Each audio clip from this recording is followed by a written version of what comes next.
son adaptation et de toute façon, c'est un recrutement, pour l'avenir, bien qu'il soit déjà dans le groupe. C'est un peu comme à Nantes, quoi, Leroux, Guirassy sont dans le groupe, ils s'échauffent pendant le match contre Monaco, mais ils rentrent pas.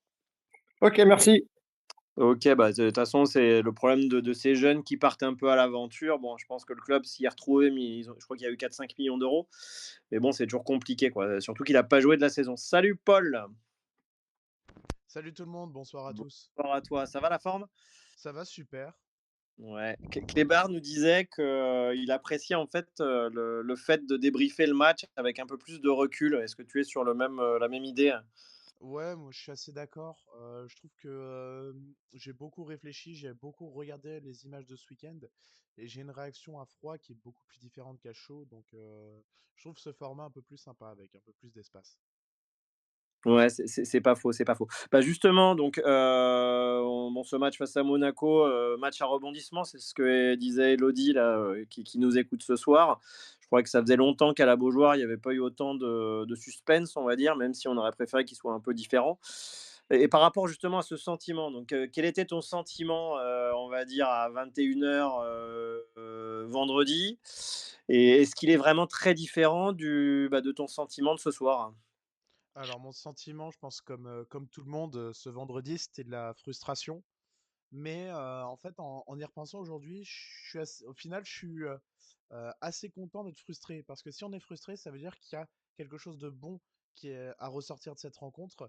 Et voilà, moi, c'est vraiment un beau FC Nantes que j'ai vu vendredi soir. Ça fait extrêmement plaisir parce que pour ceux qui suivent les Spaces depuis un petit moment, on n'en peut plus, on n'en peut plus d'être frustré par le manque de jeu. Et là, on a été frustré par à la limite un trop plein de jeu.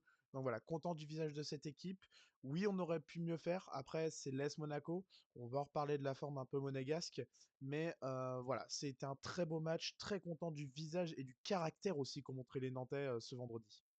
Est-ce que tu généralises, ton propos sur les demi-temps? Parce que pour moi, il y a eu encore une fois et c'est caricatural un peu de ce qui se passe depuis le début de saison. Bah, il y a pour moi, il y a encore eu 2 visages du FC Nantes. Alors je te rejoins, une entame qui a été plutôt, emballante, mais j'ai trouvé encore une fois qu'en seconde, on pas le même visage, quoi. Alors, pour moi, on a eu 15 minutes de trou d'air dans chaque mi-temps, à peu près. Je pense entre la 25e et la 40e, où on n'existe pas, où on laisse Monaco revenir un peu impunément. Et ensuite, en seconde mi-temps, je dirais de la 50e aller jusqu'à la 70e, où on n'a pas existé. Et après, on a remis la marche vers l'avant. Mais le souci, c'est qu'on venait de prendre un. On a pris un doublé très rapidement. Et ensuite, bah, on avait un peu la tête dans le dur, mais on a senti justement du caractère pour revenir dans cette rencontre. On a subi quelques occasions. Je pense notamment à cet arrêt de Palois sur la ligne. Et on voit, allez, on repart en compte juste derrière. Simon, s'il met ça. S'il met, s'il met son but à la 82e, c'est magnifique. Et on a encore quelques occasions derrière. Tout n'est pas acheté. Et quand on voit de là où on vient, parce que c'est aussi le principal élément, c'est quand on voit de là où on vient, bah ouais, là franchement, il y a un gros travail qui a été fait et ça fait plaisir à voir. OK, OK, je partage pas tout à fait. Bon, je suis content de ton optimisme, hein, effectivement, mais pour moi, il y a encore une trop grosse différence entre les demi-temps. Mais bon, j'entends ce que tu me dis et je te rejoins néanmoins sur, le fait qu'on progresse. Après, To est-ce to que attends, Vas-y, je te vas-y, vas-y. réponds vite fait. Pour moi, en fait, les deux niveaux, les deux mi-temps, on est un peu meilleur en première, mais en fait, pour moi, ce qui m'inquiète un peu, si je vais dans ton sens, c'est pas forcément le niveau entre deux mi-temps, parce que je trouve que le niveau entre les deux mi-temps est assez hétérogène. Par contre, je trouve que la différence entre, je prends la première mi-temps pour moi qui est la seconde mi-temps pardon pour moi qui est la plus flagrante, c'est que Oui. lorsqu'on a un temps fort, on fait très mal, mais lorsqu'on a un temps faible, qu'est-ce que c'est dur. Et ça, c'est même pas une bascule entre deux mi-temps, c'est une bascule à l'intérieur même de la. Enfin, c'est pendant la même mi-temps. Et là, par contre, ça, c'est plus inquiétant. Ouais, je te rejoins. Même question, toi, Clébar, est-ce que ton sentiment est différent, à la sortie du match par rapport à aujourd'hui? Bah, à la sortie du match, j'étais déçu parce que par rapport à ce qu'on avait vu, on était en droit d'espérer mieux, ou en tout cas de ramener les 3 points. Et puis aujourd'hui, je me dis que dans la course au maintien, parce que moi, ce changement, enfin, ce non-changement de coach, il vient valider le fait que l'objectif, est bel et bien la course au maintien. Avec Camboiré, je n'envisage pas autre chose. Et dans la course au maintien, bah, un point face à Monaco, c'est toujours bon à prendre. Et voilà. D'accord, donc ton sentiment n'a pas spécialement évolué depuis, quoi. Si, je suis passé de la frustration à quelque chose d'un peu plus Positif. factuel et puis mathématique et me disant bah mathématiquement ça reste une bonne opération. Et alors D'accord. qu'en sortant du match il y avait la déception et on veut dire l'aspect passionnel du supporter qui était déçu d'être passé à côté des 3 points. Et à l'instar de Paul, tu vois une progression par rapport à ces dernières semaines? Oui, on aura peut-être l'occasion d'en reparler sur un autre sujet ou tout à l'heure. Mais oui, je trouve effectivement que j'avais déjà dit face à Lille que je trouvais qu'il y avait un petit peu de mieux. Moi, je trouve je suis quand même très agréablement surpris de la capacité d'Antoine Comboiré à petit à petit réussir à remobiliser les joueurs parce qu'on observe quand même un petit peu de mieux à chaque fois. Alors, c'est absolument pas génial et puis c'est pas suffisant pour plein de raisons et on attend d'autres choses de notre groupe, ça c'est évident. Néanmoins, bah, il y a du petit mieux et ça fait quand même plaisir. Et pour être tout à fait franc par rapport à là où on était il y a quelques semaines, je n'aurais absolument pas misé dessus. D'accord. Mathis, bah, la même question pour toi. Alors, je sais que tu étais au match. Est-ce que du terrain, tu as le même sentiment que Clébar et Paul par rapport à ce que tu as pu voir sur le terrain? Bah, d'un côté, j'étais, vraiment étonné, quand il y a eu, le but de Amiens et qu'il y avait 2-0 donc à la 50e minute. C'est vrai que Monaco contrôlait, le jeu pendant la grande, majorité, de ces 50, 1res minutes et donc on a derrière un petit vent d'optimisme parce qu'on se dit: «Mener 2-0 contre Monaco», moi je me suis dit: «Allez, on va mettre le troisième, on va mettre le quatrième, ça va être une manita» et au final, bah, 2 minutes après, on est un peu, scotché quoi parce qu'il y a le but d'Embolo et ensuite le but sur corner de Salissou. Et à la sortie du match, je me suis quand même dit: «Ah, je suis content, je suis satisfait qu'on ait pris 1 point contre Monaco malgré ce scénario un peu décevant». Surtout que moi, je n'étais pas allé à la Beaujoire depuis Saint-Étienne et Saint-Étienne, bah, c'était exactement le même scénario. On gagne 2-0, on se fait reprendre 2-2. Donc c'est vrai que ça fait 2 fois que ça arrive et pourtant, je On trouvais a ça trouvé le beaucoup chat plus. noir. Tu vois, c'est ça, c'est peut-être moi. Mais bon, je reste invaincu à la Beaujoire cette année, 2 nuls, 1 victoire. Donc Ouais, t'as raison, ça va. défends ton bilan, défends ton bilan. Et mais j'étais beaucoup plus frustré du 2 partout contre Saint-Étienne parce que c'était Saint-Étienne, une équipe qui joue le maintien, qui était en plus un promu, que là contre Monaco qui, bien qu'ils avaient plusieurs blessés et qu'ils n'ont pas non plus été très à l'aise, je les ai pas trouvés non plus. J'ai pas trouvé que c'était une équipe qui, par exemple, pouvait jouer la Ligue des Champions et montrer vraiment du bon niveau, même au niveau européen. Et donc, bah, j'étais quand même plutôt satisfait de ce D'accord. 2 partout. Et je pense qu'au début du match, j'avais prédit un match nul et ça s'est passé. Et tant mieux, je suis content, même si ça ne nous permet pas de De décoller, sortir ouais. complètement de cette zone. Ok, ok. Et on va accueillir Emeric. Salut Emeric. Salut les gars, salut tout le monde. Salut. Alors, je vais juste résumer la question que j'ai posée aux 3 garçons là. Je leur demandais si le sentiment était différent avec 48 heures de passé par rapport au sentiment qu'ils ont pu avoir, qui était surtout de la frustration en fin de match. Est-ce que toi, tu te dis finalement, c'est un bon point? Alors moi, depuis 48 heures, mon avis n'a pas changé, c'est le même à chaud. Je vais reprendre ce qu'a dit Mathis. On me propose un match nul avant le coup d'envoi, je signe des 2 mains, des 2 pieds, de la tête et de tout ce que tu veux. Je prends bien évidemment un point contre Monaco dans la situation dans laquelle on est. Maintenant, quand on voit la physionomie du match ce 2-0, ben, encore une fois, voilà, on prouve qu'on est une équipe qui est très très faible mentalement, qui est dans le flop 5 des équipes Ligue 1 mentalement, je trouve. Il n'y a pas de cadre, il y en a un qui vient d'arriver, Anthony Lopez, et pour moi, ça fait partie des joueurs qu'il aurait fallu, en tout cas dans la mentalité, des joueurs qu'il aurait fallu qu'on aille chercher il y a déjà pas mal d'années. Bon, même si c'est lui en partie qui nous fait plonger hier, mais bon. Voilà, c'est frustrant et on en a parlé tous les deux en off. On se dit la même chose contre Lille. C'est un point contre un petit Lille et c'est dommage parce qu'il y a la moyen de faire mieux. Contre Monaco, c'est dommage parce qu'il y a moyen de faire mieux. Contre Paris, c'est dommage parce qu'il y a moyen de faire mieux.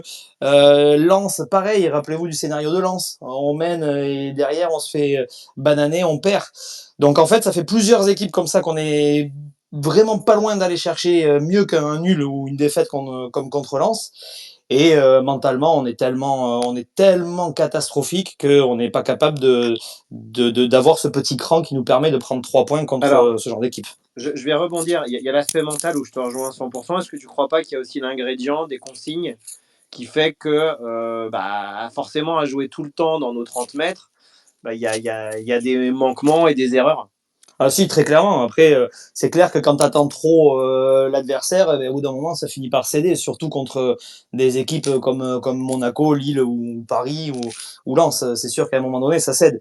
Mais après, bon, on va dire que la physionomie et les scénarios plutôt pour parler en bon français et en bon latin, euh, donne raison à Comboiré finalement, puisque tu vois, contre Monaco, on gagne 2-0. Contre Lille, non, j'ai un doute. Je crois qu'on mène contre Lille aussi.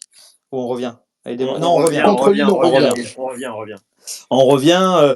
Bon, voilà, enfin, tu vois, il y a des scénarios, des possibilités de faire mieux. Et le, comment dire, l'aspect tactique et les schémas de jeu proposés par Comboiré lui donnent plutôt raison, parce que contre ces équipes-là, on a moyen de faire mieux. Mais, mais derrière, ouais, t'attends trop, et donc du coup, tu subis, et donc du coup, bah, tu prends des buts, parce que bien défendre, c'est pas jouer en 5-4-1 et jouer tous derrière. Ça, c'est pas bien défendre, ça, c'est défendre stupidement. Et bien défendre, on n'est pas capable de le faire, on sait pas le faire, à part 1 ou 2 matchs, quoi.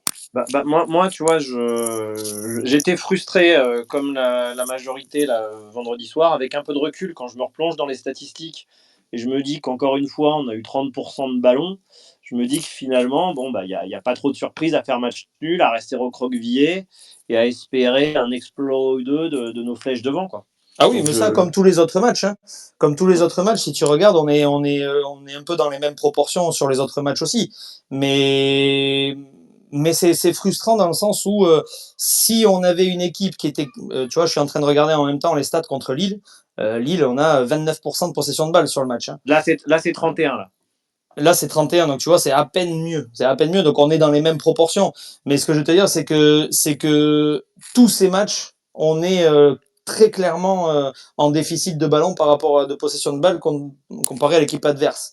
Ouais, tout à fait, ouais. Mais c'est quand même frustrant parce que tu te dis, putain, si mentalement les mecs étaient capables de. Parce que regarde l'Atlético Madrid, on prend un exemple que tout le monde pourra comprendre. L'Atlético Madrid, ça défend très bien et il y a des moments où ça avait 30% ou 35% de possession de balle. Mais derrière, pour en mettre un, ben, il fallait se lever de bonne heure, hein. Nous, Ouais, non, pour en c'est sûr. mettre un, tu peux te lever à 10h30, 11h, c'est bon, tu peux marquer, hein. C'est surtout que quand tu as 31% ou 29%, comme tu viens de le dire, il faut vraiment qu'on soit chirurgicaux, quoi. Ouais, exact. Et on ne l'est pas. Paul, tu voulais rebondir et après on parlera de la compo. Ouais, dans un sens, je suis assez d'accord avec Emeric sur l'aspect mental. Je trouve que lorsqu'on est en confiance, c'est vraiment beau à regarder. Je pense à nos temps forts. Mais une fois qu'on est vraiment, qu'on a pris l'eau, c'est vraiment très dur. Mais après, j'aimerais juste rebondir sur le côté possession. J'ai l'impression que depuis aller 5-6 ans, c'est vraiment plus l'idéologie du FC Nantes. Désolé de parler un peu crûment, enfin ça fait mal quand on sait, quand on connaît l'efficacité du jeu à la nantaise. Mais en tout cas, je sais pas si vous savez, si 1, 2, 3, je ne sais pas si vous avez souvenir de la saison où on joue le maintien contre Toulouse en barrage. Et à chaque match, on avait la possession. On avait 60-65% de possession pendant la rencontre. Et à chaque fois, on se faisait avoir parce qu'on n'avait pas une bonne capacité à défendre. Donc, j'ai l'impression que malheureusement, Nantes joue mieux quand elle n'a pas le ballon. C'est triste à dire, mais Bah, faut le reconnaître. je vais rebondir sur ton propos. Je crois que Comboiré, d'ailleurs, a mis un taquet à ses joueurs en disant qu'à un moment donné, sur le premier but que l'on prend, c'est parce qu'il pense qu'on s'est un peu trop livré, quoi. Alors moi, je suis pas spécialement d'accord avec lui parce qu'on était, Mbolo en l'occurrence était au marquage, il y avait quelqu'un lui au marquage, hein, il n'y avait pas un ballon dans la profondeur face au gardien, quoi. Mais enfin, je sais plus si c'est toi, JC ou Arnaud, qui parlait de la mentalité. Faut rappeler que Comboiré était un défenseur. Oui, oui, Donc oui, oui, mais il y a un ça fait aspect pas. déf- il y a un Ouais. aspect défensif, alors que je sais plus lequel de vous deux aimait bien Jocelyn Gourvenec. Bah, mais Jocelyn Gourvenec, c'est un milieu offensif. Ouais, c'est pas faux. Clébar, tu voulais rebondir, puis après on va enchaîner sur la compo. Ouais, je vais rebondir parce qu'effectivement, là, ce que vient de dire Paul, c'est exactement le problème, c'est que Comboré ne sait pas les faire attaquer, en fait. Je vous entendais parler que des intentions de jeu. Je pense que dans ses intentions, au départ, Comboré, il souhaite être plus offensif. Mais le problème, c'est qu'il n'y arrive pas et la seule chose qu'il propose, c'est un bloc bas et puis débrouillez-vous devant. Mais le débrouillez-vous devant, par contre, pour un coach de Ligue 1, bah, ça devient insupportable en fait. Ça devient insupportable. Et le résultat de ce match-là, c'est vraiment le fruit. Je pense vraiment, il faut pas oublier que Comboré, dans les différentes conférences de presse, pour ceux qui les écoutent, il évoque le fait qu'il aimerait jouer en 4-4-2, il évoque le fait qu'il aimerait que ses joueurs aillent que ce soit plus offensif. Il Moi, évoque le fait que je suis pas d'accord avec toi quand tu dis que la je termine volonté 2 secondes, de. JC. Il évoque le fait que s'il aimerait que ses joueurs soient plus offensifs. Il évoque le fait que ses joueurs lui renvoient, bah non, on reste comme ça, on bouge pas. Mais en fait, bon, ok, c'est très bien, il leur demande, c'est bien, il prend leur avis. Mais la réalité, c'est que c'est lui le coach. C'est à lui de réussir à les aider à se sentir sécurisés quand ils sont en phase offensive. Et ça, il en est strictement incapable. On l'a Je vu. te rejoins sur la deuxième partie de ton intervention. Par contre, je ne sais pas si les consignes de base sont de se projeter vers l'avant.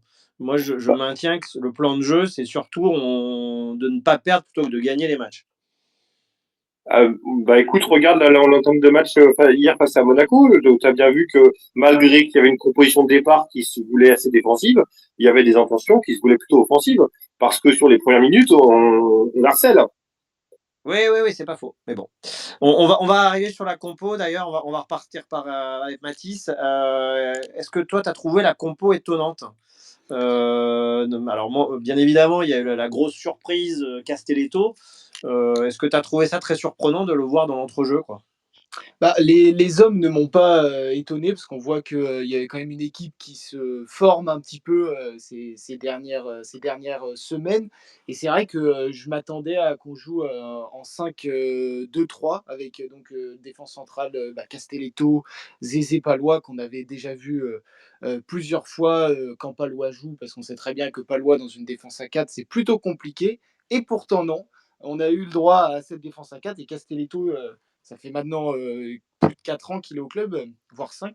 Et c'est la première fois qu'il jouait un petit peu dans ce rôle de sentinelle. Et je l'ai trouvé plutôt à l'aise pour une première fois, parce que c'est vraiment un poste complètement différent. Donc c'est sûr que c'était plutôt étonnant, mais je trouve que ça a plutôt réussi. Surtout que ces derniers temps, on pouvait s'attendre que la défense à 5, donc nos pistons sont plus offensifs, notamment Kodza et Amiens qui font beaucoup d'allers-retours.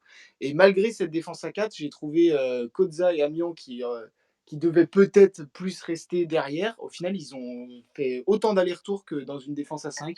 Donc j'ai trouvé ça intéressant. Après, la défense à 4, bah, on a vu que voilà, Palois dans l'axe, quand il est simplement avec Zézé, c'est toujours compliqué, hein, notamment face à Mbolo sur le but. Après, il a un peu de chance de sauver à 2-2 là, la balle sur la ligne parce qu'elle lui revient vraiment dans les pieds. C'est un petit miracle.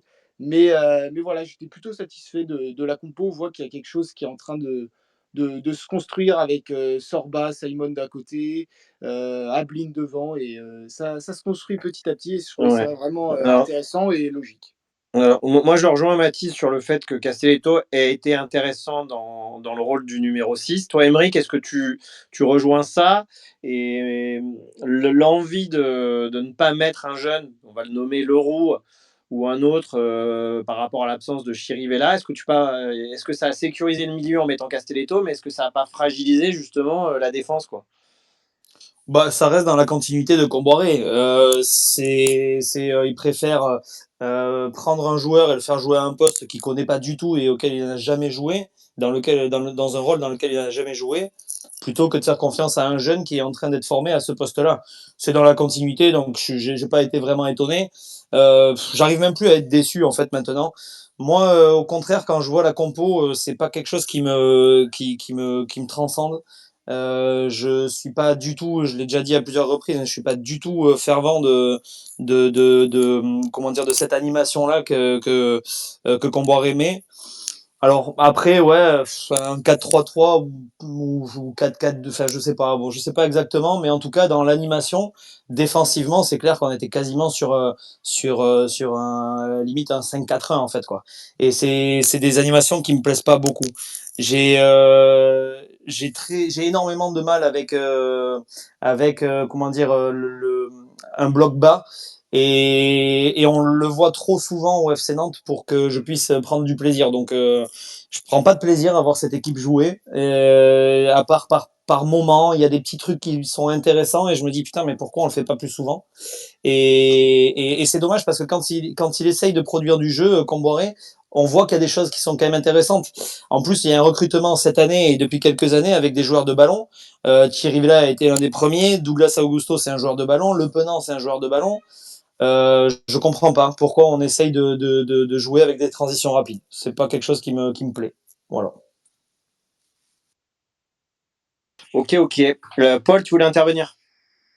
Attends, laisse d'abord Clébar. Enfin, je sais pas, Clébar, je voyais que tu avais la main levée. Réagis d'abord parce que j'aimerais avoir toutes les cartes en main pour répondre parce que je suis pas forcément trop d'accord avec Emric. Enfin, je suis d'accord sur certains points et moins sur d'autres. Alors, je veux bien répondre à ta question, j'y sais, mais moi, j'avais pas levé la main. Mais Non, mais vas-y, Paul, enchaîne, enchaîne. Ah d'accord. Bah, en fait, moi, bah, après, c'est du Comboiré dans le sens, l'aspect défensif, on le connaît. Ça a toujours été sa marque de fabrique. Sauf que le souci, c'est que la saison où ça a bien marché, où on gagne la Coupe de France, on fait 9e de Ligue 1, bah, il a les joueurs pour faire ça. Très clairement, là, aujourd'hui, je suis assez d'accord avec toi, Emre, qu'on a un recrutement qui permet pas ce type de jeu, en tout cas, qui permet pas d'avoir un schéma de jeu en transition rapide, mais plutôt en construction. Par contre, là où je suis pas d'accord, c'est, tu dis que, je me souviens plus de tes propos exacts, mais tu dis que, il y a pas de bons moments passés dans cette rencontre. Moi, je trouve que, vendredi, après, c'est peut-être aussi un peu l'effet de surprise, l'effet de se dire qu'on s'attendait à se faire complètement manger par cette équipe de Monaco et que finalement, on a été, très agréablement surpris du niveau de jeu. Moi, l'entame de match, j'ai vu des gars morts de faim. Le pressing, mais tout le monde, d'habitude, je dis qu'Ablin presse moins. Là, Ablin, Thomas, tout le monde était au pressing. Et franchement, je trouve, enfin, c'était très beau à voir. Après, oui, je te comprends dans le sens où au moment où on joue pas et on reste en bloc derrière, oui, c'est pas satisfaisant. Mais après, pour moi, ça reste pas l'entièreté du match, ça reste même je vais pas dire un moindre temps dans le match, mais c'était pas la majorité du temps. La majorité du temps, on a proposé du jeu. Donc, je te trouve un peu dur. Si tu parles juste de Monaco, je te trouve un peu dur. Après, oui, c'est sûr que si tu regardes Comboiré depuis enfin depuis 2 ans, depuis ces 2 derniers mandats, je suis d'accord avec toi. Émeric, tu voulais réagir? Ouais, bah, ça va aller très vite puisque en fait ils viennent redire ce que j'ai dit avec d'autres mots puisque j'ai dit précisément que je prends pas de plaisir à voir jouer cette équipe sauf à certains moments. Et effectivement, le match de Monaco, il y a certains moments où j'ai trouvé du plaisir. En deuxième mi-temps, par contre, je mets au défi quiconque ici de venir prendre la parole et de me dire qu'il a pris du plaisir dans cette deuxième mi-temps. Si à un moment donné dans cette deuxième mi-temps, hormis le premier but de la deuxième mi-temps, donc le nôtre, j'aimerais revoir des passages où vous avez pris du plaisir dans cette deuxième mi-temps. Mais en première mi-temps, du coup, comme Paul l'a dit avec d'autres mots, et du coup, je pense qu'il n'a pas compris ce que je voulais dire, mais sur la première mi-temps, effectivement, j'ai vu des moments qui étaient intéressants, oui, par contre. Bah, juste avant que tu arrives, moi je défendais, je défendais pas. Je redisais surtout que on avait encore vécu 2 mi-temps très différentes avec une mi-temps qui était toujours plus consistante que l'autre et on n'arrive jamais, je dis bien jamais, à faire une continuité sur 95 minutes, quoi. C'est ça qui est fou, quoi. Ouais, c'est ce que j'ai envoyé par message. Je disais, c'est le FC une mi-temps sur deux, quoi. C'est-à-dire que depuis, je pense, 7-8 ans, hormis peut-être la saison bonheur avec la Coupe de France, parce que je pense pense que ça nous met des œillères plutôt qu'autre chose cette saison-là, parce qu'il faut pas oublier le classement et le jeu qui est produit aussi en championnat après le mois de janvier, où c'est une catastrophe, c'est une purge monumentale. Ça, vous pouvez revoir le calendrier et les résultats, ça fait mal aussi. Et hormis ça, c'est en fait, c'est des moments, des petits moments où on est bon. Soit c'est la première, soit c'est la deuxième. C'est jamais une mi-temps complète et c'est des 10 minutes, un quart d'heure, 20 minutes qui sont intéressantes. Après, un bon match du FC Nantes de la 0 à la 94e minute, Ça n'existe pas depuis longtemps. j'ai pas le souvenir. Hein. J'ai pas le souvenir, franchement. Contre Drancy. Ouais, ou contre Drancy, ouais. Ouais, super. Ouais. Il y a Angers qui mène, là, pour info, à Montpellier. Et je lis le commentaire de l'équipe à la mi-temps. Le SCO est en tête après un premier acte plutôt maîtrisé. Bon, il joue... Ouais. Juste, je te coupe, JC, puisque tu parles d'Angers. J'ai regardé Lens-Le Havre. Enfin, plutôt Le Havre-Lens. Honnêtement, je suis supporter du Havre et je sais qu'en plus il y a Lulu, donc comme ça je vais peut-être lui faire plaisir. Mais aujourd'hui, je suis supporter du Havre, je suis moins inquiet que supporter nantais. Hein. Honnêtement, hein. Tu regardes. Alors, j'ai regardé qu'un seul match, hein, donc je prends ce match-là hein, du Havre hein, pour que ça soit bien clair pour tout le monde. Mais ce match-là du Havre, moi, ça me donne envie d'y croire, vraiment. C'est des morts de faim, c'est des mecs qui tentent, et pourtant ça joue comme nous, hein. Mais en défense, ils jouent avec intelligence défensivement. Devant, ils font avec les moyens du bord parce qu'ils ont que André Ayou hein, en pointe. Hein. Nous, on a Simon et Ablin. Hein. Normalement, avec Simon et Ablin, le Havre, ils n'existent pas non plus. Hein. Et pourtant, là, avec Ayou en pointe, eh ben, franchement, ça envoie beaucoup plus le Havre que le match de Nantes hier. Vraiment. Hein. Je comprends ton propos. Après, tu vois, juste pour terminer le mien, je viens de voir qu'ils ont failli mettre un deuxième but, tu vois. Donc Angers, Nantes gagnerait 1-0 à Montpellier. Je pense qu'on irait vite se recroqueviller sur nous-mêmes, quoi. C'est ça qui est dérangeant toujours avec ce fameux coach, quoi. J'aimerais qu'on fasse juste un petit zoom sur les buts encaissés. Allez, Clébar, reparle-nous de cette action où ils reviennent à 2-1. Où elle vient à 2-1, tu veux dire la. Ouais. Bah, tu voulais pas que je parle de la compo d'abord? Non, alors la compo, je pense qu'on avait fait le tour, je pense, en disant que tout le monde était un peu surpris avec le positionnement de Castelletto. Je sais pas si tu as quelque chose à rajouter là-dessus. Bah, que j'avais bien aimé, le positionnement de Castelletto. Voilà, j'ai trouvé que c'était plutôt Mais intéressant. ça n'a pas été justement au détriment un peu de la charnière centrale où Palois, on en reparlera peut-être un peu plus tard, mais Palois, il fait des choses spectaculaires, il fait des tacles, il est généreux, mais Bah, tu fais bien. C'est intéressant de parler de Palois parce que justement, tu vois, quand on s'amuse à mettre les notes, je sais pas du tout comment le noter, Palois. ouais. Je sais pas du tout comment le noter parce que en fait, il a alterné le très bon et le très mauvais dans ce match-là. Mais Donc, quand mauvais, ce sont généralement des buts concédés, c'est ça qui me dérange. ouais, effectivement. Après, le Lascar, on savait très bien que de toute façon, à partir du moment où il commencerait à enchaîner beaucoup trop de minutes de temps de jeu, ça serait vraiment pas bon signe pour lui. Bah, tiens, c'est assez drôle parce que du coup, j'ai refoutu le match et je vois en instant direct en commentant avec toi son erreur et sa faute qui amène le premier but. Donc ça tombe parfaitement. Ouais, bah écoute, il est à la ramasse. Hein, en même temps, c'est un sacré client qu'il a devant lui, mais bon, bah, il se trouve. Polo, Hein. quand même, c'est un joueur pour le suivre et regarder quelques matchs de Ligue des Champions et de Monaco, qui est pas précis du tout. C'est sûr que c'est un colosse, mais techniquement, il a plus l'habitude de faire des frappes en tribune. Ouais, on a l'impression que sur cette action-là, on a l'impression que Palois il glisse, mais dans tous les cas, lui qui est plutôt fort sur l'anticipation et le placement, et sur certains, et même sur ce match-là où il a fait des bons trucs, bah voilà, il vieillit et puis il commence à faire des erreurs, et là, effectivement, ça nous coûte un but, ouais. Ouais. Alors, je vais revenir sur un propos intéressant que tu as dit. Tu dis que Palois, il joue beaucoup. Sur les minutes depuis le début de saison du FC Nantes, il a joué 59%, ce que je trouve effectivement colossal parce que lors de l'été, il nous a été confirmé que Palois devait jouer le rôle du grand frère et il se retrouve à jouer 60% des matchs, quoi.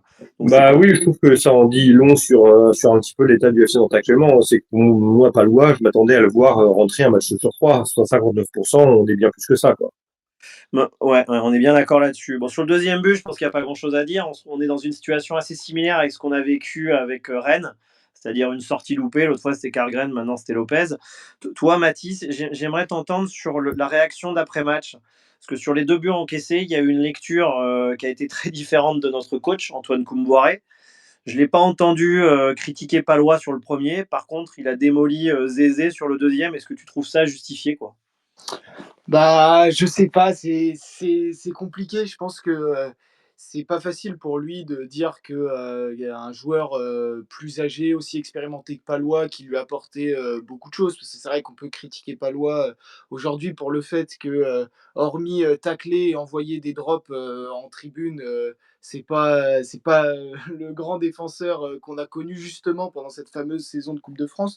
Donc je pense que pour Kombouaré, c'est plus compliqué, d'attaquer un joueur qui a du vécu et qui a déjà qui est en fin de carrière et qui a déjà prouvé qu'il était un des hommes forts du système Comboiré à une certaine époque, que Zézé qui vient de commencer, qui fait sa première saison vraiment en tant que titulaire. Bon là, c'est sûr qu'il vient de se blesser. On sait, de ce que j'ai vu, on saura demain un petit peu la raison et le nombre de semaines où il va être absent, si ce n'est 2 mois.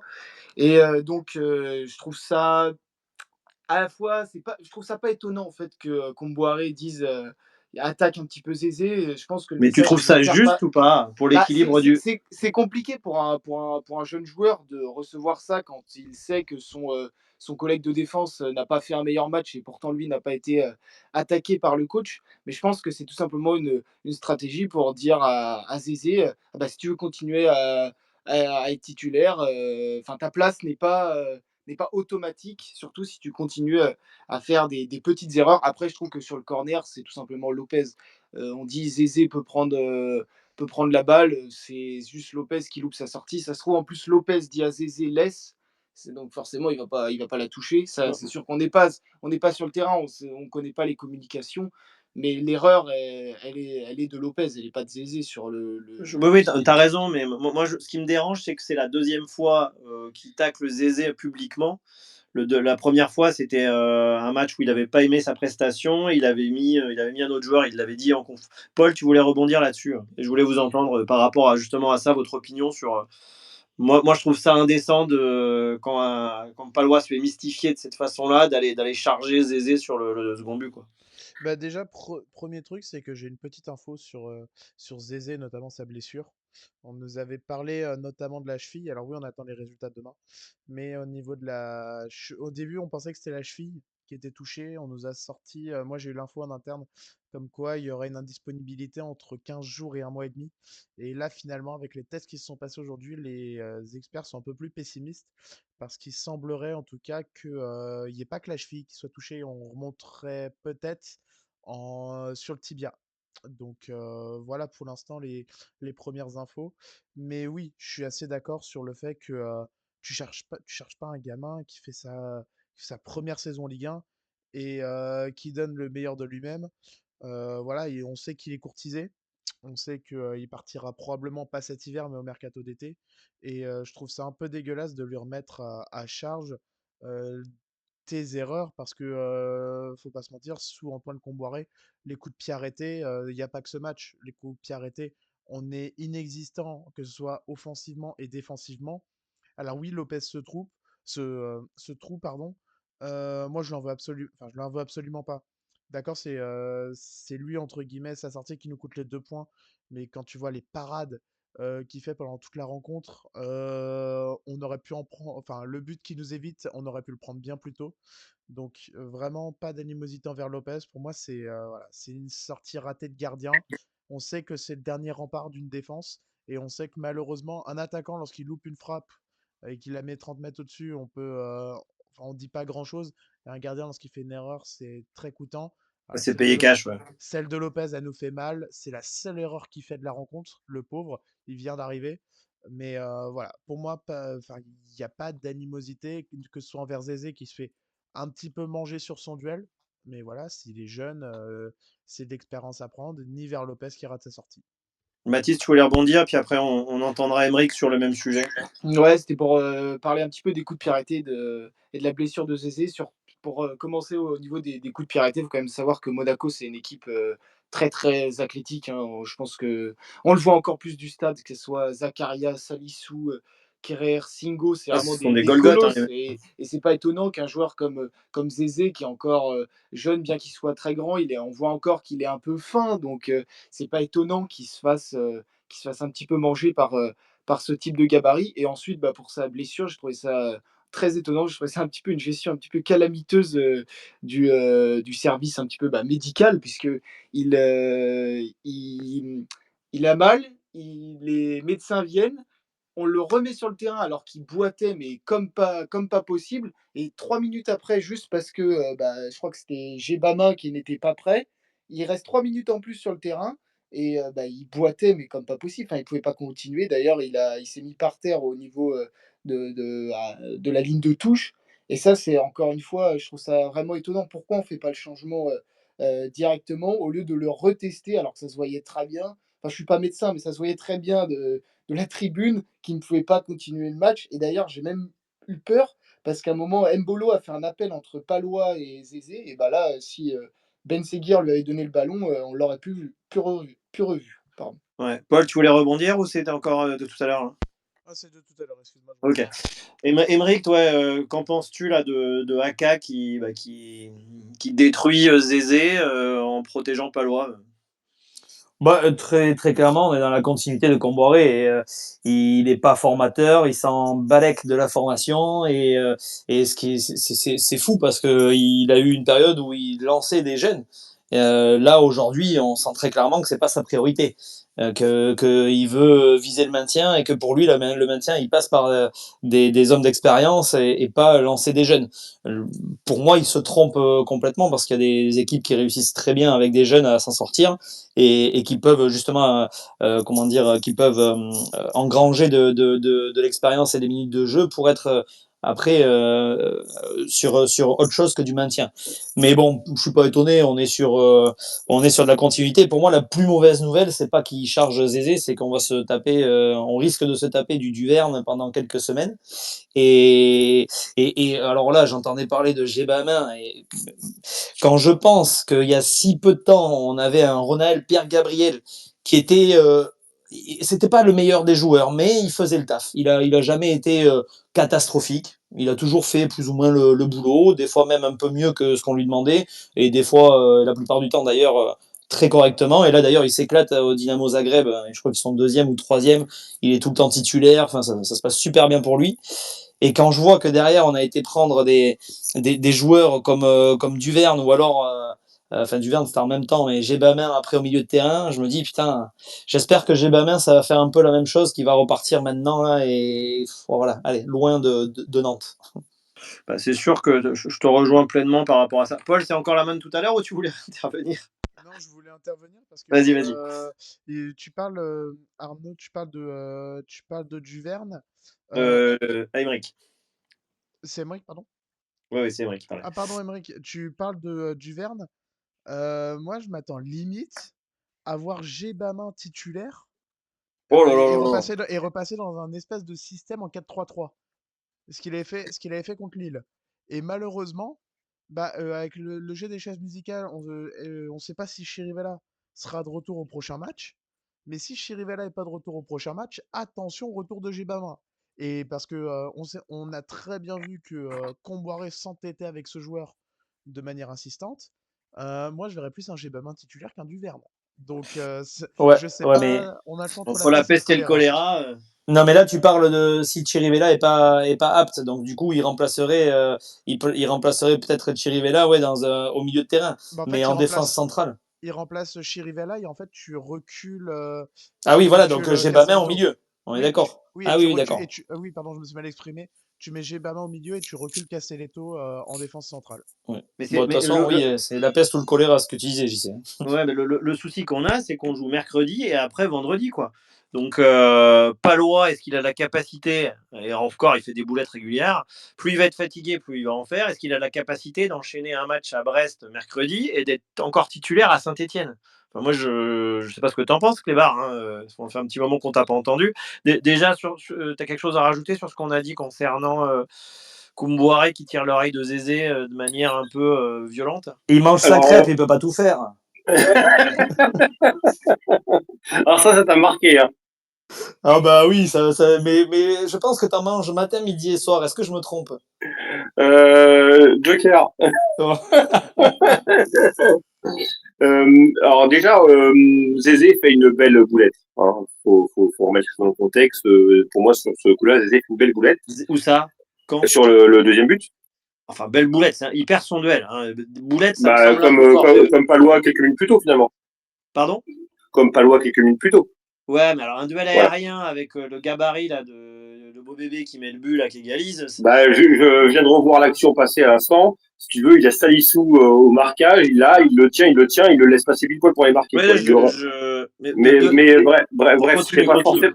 c'était pas forcément. Après, d'un point de vue communication, je ne sais absolument pas ce que Antoine Comboiré cherche à faire avec ce genre de déclat, pardon. C'est du même acabit que j'ai une équipe de merde. À part perdre ses joueurs et leur foutre la tête dans le seau, pour moi, il ne permet rien de positif avec ce genre de déclaration. Ouais, bah, je te rejoins pleinement là-dessus. Moi, je trouve ça lamentable. Je trouve ça lamentable aussi. Bon, on a fait le tour un peu sur le match. On va arriver aux notes. Allez, ça fait un petit moment. Bah, continue, Clébar, là. Ouais. Sors-nous les 2-3 joueurs, toi, qui t'ont marqué. Je sais qu'a priori, depuis hier, tu as été acheté un maillot écossais, m'a-t-on dit, ou C'est ça, gallois, oui, gallois, oui. pardon, gallois, Euh, gallois. Gallois. Tu as été Gallois. Ben, acheté un le maillot numéro 22, gallois, il paraît que tu te balades. je l'ai stocké 22, et puis si jamais il continue les contre-performances, je pourrais toujours dire que c'était le premier numéro de Emiliano Sala quand il est Ah, arrivé au FC Nantes. bon, vas-y. Alors, les 2-3 joueurs qui t'ont marqué sur ce match? Le Penant, Ouais. Ablin, parce que je sais qu'on a souvent débattu avec toi sur ce poste de neuf, et je maintiens sur le fait que moi, au moment où je parle, je le préfère à gauche, mais néanmoins, sur quelques matchs, je trouvais que il y avait des choses qui donnaient satisfaction et puis qui montaient un petit peu en puissance et qui prenaient un petit peu plus d'aisance avec ce poste-là. Et je trouve qu'on l'a encore vu sur le match d'avant-hier face à Monaco. Donc le Penant et puis bah, Sorba Thomas qui nous réalise probablement sa meilleure performance sous le maillot nantais. Ce qui serait intéressant, et là je serais curieux d'avoir l'avis des autres, ce qui serait intéressant c'est de savoir s'il s'agit vraiment d'un vrai bon match et puis qu'il n'y aura pas de suite parce que c'était le jeu de Monaco qui est quelque part qui l'a aidé et qui lui a permis d'avoir un peu plus d'espace parce que dans les percussions il est toujours en difficulté. Ou est-ce que c'est juste l'histoire d'un joueur qui après 6 mois au FC Nantes bah, commence à être adapté à la Ligue 1, commence à se familiariser avec ses partenaires et que c'est le début de son arrivée quelque part au FC Nantes. D'accord. Et tout à l'heure, on parlait de Palois, on en a parlé un petit moment. Toi, tu lui mettrais quelle note? Parce que c'est compliqué, comme tu disais d'ailleurs, toi, justement, de le noter. Alors écoute, j'ai plus mes notes en tête, je crois que je lui ai mis 5, c'est parce que moi j'ai en tête que le premier but, c'était quand même lui, tu vois, c'est lui qui vient faire du dépassement de fonction, qui vient sur la gauche faire un tacle et qui est récupéré par Sorba Thomas ou par Amiens qui redécale Sorba Thomas, c'est qu'il la passe. Alors, moi, je Il parlais a de fait Palois sur l'action défensive, surtout. Ah oui, bah tu parlais de sa La note. note je voulais la note de Palois, moi, ta note de Bah j'ai Palois, dit pardon. 5, je crois. T'as J'ai mis dû dire 5 6. parce que j'ai mis 6. Ouais.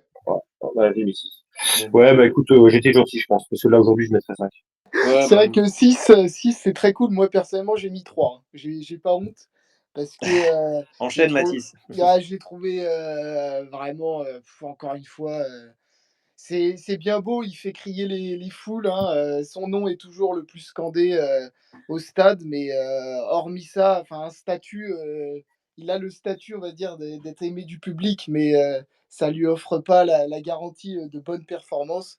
Et encore une fois, je le trouve en difficulté. Je suis toujours étonné, et c'est pas contre lui, parce que je pense que tout le monde l'adore ici. Ça fait partie des joueurs marquants de ces dernières années, quoi qu'on en pense.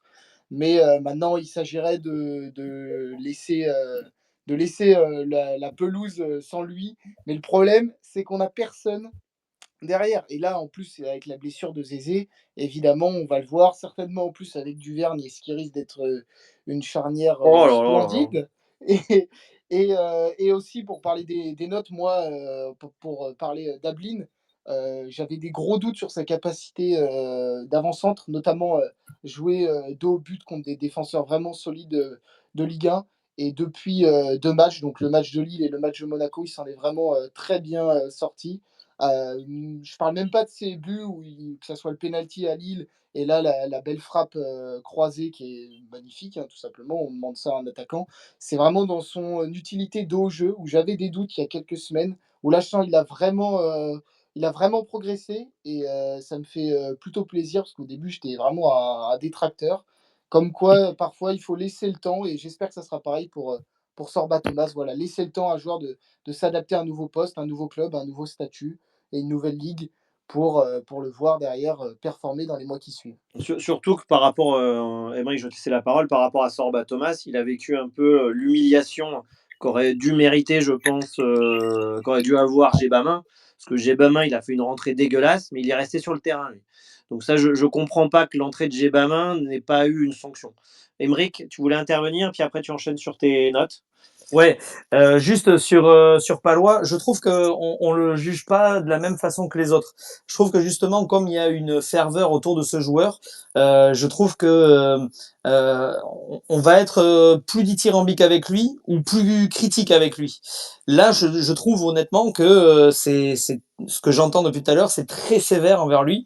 C'est le défenseur nantais qui a gagné le plus de duels hier soir, et c'est le joueur nantais tout poste confondu, qui a réussi le plus de passes hier soir. Seul Sorba Thomas fait mieux hier soir.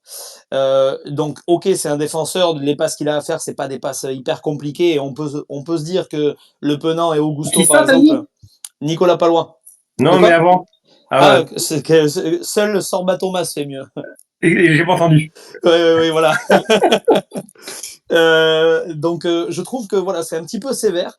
Alors oui, il fait une erreur d'appréciation sur le premier but d'Embolo, mais comme tu l'as dit, JC, il y a un client en face. Embolo, on le bouge pas non plus comme on bouge Neil Maupay. Pour ceux qui ont la ref suite aux déclarations de Neil Maupay après le match contre Marseille. Mais voilà, je trouve que c'est un petit peu sévère avec Palois. Il a, je trouve, fait un bon match dans l'ensemble hier, surtout quand on le compare aux autres défenseurs nantais hier, pardon, avant-hier. Là où je te rejoins, c'est que c'est des actions qui peuvent nous coûter des buts. Je pense que tout le monde a en tête justement la tête en retrait, là, où il lobe Alban Lafont à Lens. Ouais. Mais bon, on pourrait dire la même chose de Castelletto qui a coûté 2 pénaltys en début d'année. Mais c'est vrai que je te rejoins, c'est un joueur qui est. Ouais, c'est soit l'amour est trop fort ou l'amour est. Alors juste sur Bah, il y a un truc, excuse-moi, Émeric, mais il y a un ouais, truc vas-y. qu'il faut pas oublier, c'est que je dis que quelque part, ça en disait long le fait qu'il soit aussi présent dans l'effectif, mais il a le mérite de pas non plus avoir perdu sa place. Hein. C'est que quelque part, les autres concurrents ne lui ont pas non plus piqué sa place. C'est-à-dire que lui, on le voit quand même petit à petit, et comme disait JC, baisser d'un cran. Mais moi, pour moi, hier, il fait pas un mauvais match. C'est vrai que là, les notes, je les ai recopiées. J'avais dû mettre 6 hier à chaud. Là, en reparlant, j'avais envie de plus qu'on parlait des erreurs. Je me suis dit, tiens, c'était gentil. Mais non, effectivement, il n'a pas complètement raté son match. Et je vais peut-être me faire appeler Léon, mais je trouve quelque part, pour avoir vu les deux actions il y a quelques minutes, je trouve que l'erreur de Nathan Zézé sur le corner est presque pire que celle de Palois quelques minutes plus tôt. Hein. Ça Et, s'entend, ça s'entend. et je vais juste conclure sur ça, sur Opta Player, donc qui est, pour ceux qui connaissent, la référence des statistiques dans le monde du football. Nicolas Palois, hier, c'est 83% de duels gagnés. 83% de duels gagnés sur un match où on fait que subir et où il y a beaucoup d'interventions à faire. Ben, je trouve que c'est pas déconnant, et c'est le meilleur Nantais. Tous les autres, enfin, c'est le meilleur, pardon, c'est le meilleur défenseur. Bah, Sur la ligne de défense, il n'y a pas mieux. là où je te rejoins, c'est comme Anthony Lopez. Hein. C'est sûr que s'il boxe ce fameux corner, il a 2 points de plus. Mais c'est sûr que le fait de jeu qui lui fait mal, c'est cette action avec Mbolo. Quoi. Ouais. Mais bon. Ouais. Et sur les autres joueurs, toi, est-ce que toi aussi, tu as le drapeau gallois là, qui flotte au-dessus de ta maison là? Non, alors j'ai un petit peu plus le drapeau français, mais le drapeau gallois hier il est un petit peu en dessous. Le drapeau français pour celui de Mathis Sabline. Moi c'est un joueur vraiment. Euh, alors il fait pas un énorme match, mais il est dans une équipe qui est tellement moyenne, voire moyenne pas bonne, que faut se rendre compte de la pépite qu'on a là. Hein. Lui, si on arrive à le garder encore la saison prochaine, alors je sais plus qui disait, je sais plus, c'était sur RMC, je sais plus quel consultant disait, il faudrait C'était qu'il y moi. ait. C'était toi? Ah ouais, c'était toi, c'est ça. T'as réussi à te faire payer ton abonnement d'Amazon par RMC, toi. Ah bah écoute, hein, Ah, vous ça allez y est. chercher là où il y en a. Hein. Toi, t'es comme ça, toi, tu grappilles là où il y a à grappiller, de toute façon. Bah il faut Euh, bien payer les crêpes. Hein. ouais. En fait, il y a un consultant qui disait il faut qu'il y ait un club français du top 5 qui s'intéresse d'urgence à Matisse Sabline. Parce que Matisse Sabline, il va être titulaire dans la majorité des clubs, peut-être pas le PSG ou quoi, mais bon, il va être titulaire dans la majorité des clubs et il peut progresser. À Nantes, il progressera que très peu.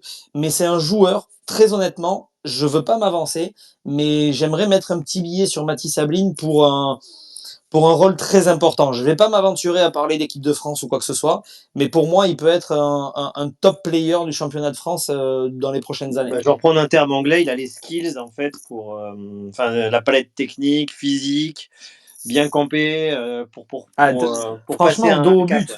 Oh, dos au but, c'est un. Oh là là, Ah, c'est c'est un un. buffle, hein, il est costaud. Hein. Ouf. Non, mais c'est un sacré Je, joueur, vraiment, je trouve. il me rappelle, avec une technique totalement différente, hein, je vais faire appel aux anciens, peut-être que Lulu s'en souviendra, à Javier Mazzoni. Javier Mazzoni, c'était une buse, hein, cet Argentin qui a signé à Nantes, mais il avait des épaules, mais tu n'allais pas le broncher, le garçon. Et Mathis Sabline, il est carré, il est charpenté, il est rapide. Hein, et comme Javier disait Mazzoni qui a terminé sa carrière à Lausanne Sport avec Monsieur Kita. et ouais, tout à fait. Mais comme disait Mathis, et en plus, sur son jeu de haut but, il a énormément progressé. Quoi. Est-ce que tu as quelque chose à rajouter sur les joueurs qui t'ont marqué ou pas? Moi, sur mes. Si c'est pour parler des notes, hein, c'est ça? Ouais, ouais, ouais. Après, on n'est pas obligé de tout détailler, hein, encore une fois. Ok, alors juste, moi je vais dire les notes que j'avais attribuées. J'ai mis 2 à Antoine Comboiré parce que voilà, je trouve que comme on l'a dit avec Gbamin et compagnie, voilà, donc c'est pour expliquer cette note-là. Tu les as pas publiées de toute façon? Non, Enfin, non, j'ai pas publié. Non, ok. non. Et après, je vais juste rajouter une petite chose sur Lopez. Pareil, j'ai pas voulu l'accabler non plus parce que Lopez, je trouve que ça va être quelqu'un peut-être de rassurant pour la défense. J'ai vu une image sur DAZN avant-hier où il parle à sa défense. Je sais pas qui il appelle parce qu'on le voit pas à la télé, mais il appelle quelqu'un et il lui dit replace-toi, replace-toi.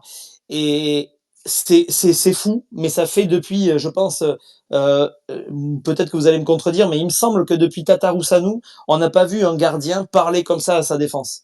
Voilà, j'ai trouvé super l'image. Donc Bah, ouais, je ouais, mets c'est un pas petit, faux. tu Ouais. vois, un petit truc d'encouragement à Lopez, même si encore une fois, bon voilà, c'est lui en partie qui nous coûte ce but. Mais il en a tellement sauvé depuis qu'il est arrivé, depuis 2 matchs, que bon, on peut pas trop non plus l'accabler, quoi. Ouais. Clébar, et puis après, Paul interviendra sur les joueurs. Hein. Non, je voulais revenir sur ce que disait Émeric concernant Ablin. Je suis globalement d'accord sur ce qu'il disait concernant Ablin. Mais dans sa formulation, il évoquait joueur français qui était peut-être un petit peu au-dessus du joueur gallois. Je voulais pas non plus qu'on minimise la prestation de Johan Le Penant, qui pour moi était pas loin. Bon, il y a eu les 2 passes décisives pour Sorba Thomas, donc il mérite son trophée de meilleur Nantais sur la pelouse hier. Mais je trouve que Johan Le Penant nous fait vraiment une très très belle prestation et ça faisait un petit moment qu'on l'avait pas vu à ce niveau-là avec le maillot de Nantais. Donc j'ai vraiment bien aimé sa prestation aussi.